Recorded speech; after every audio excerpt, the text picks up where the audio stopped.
ვინც თulit რომ ამ უსამართლობაში ცხოვრება არასწორია? ვინც თulit რომ არ შეიძლება ეს საქართველოში მოქცევა? ბოლო გავარკვიოთ რა ეხა თუ ამ კელი დეგნანის და მისი 30 მებრძოლი პიდარასტის არის ეს ქვეყანა? კი ბატონო და თუ არა რავი ეხა მაშინ დავაფიქსიროთ ქართველებმა ვისი არის რა. არ გადავხვიდეთ. ნინა მიაქცია. რა ხდება?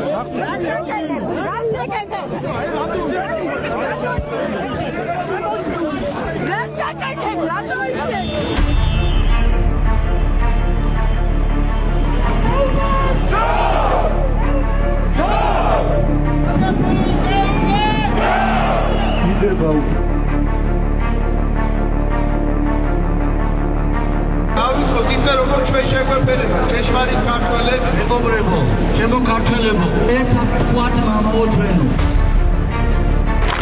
ქართველი ელი გამოფხიზლებას იწყებს. ქრისტიანობისთვის 100,000-ობით ადამიანი ეწირებოდა. რამაძრებს ამის უფლებას რომ ეს იყავი თქვა. ძოლა ჩვენი ფასეულობებისთვის.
და ის ხალხი, ვინც უკვე წელებია ერთვის დედა ეკლესია, ჩვენს ტრადიციებს და ყველაზე ხალხს ხმებს, ის კი არიცია რომ ღმერთთან ომი არავის არ მოუწევს. თუ ევროზონას უნდა ჩვენთან მეგობრობა, უნდა მიგვიღოს ისეთი ქართველები, ვინც ჩვენ ვამაყობთ.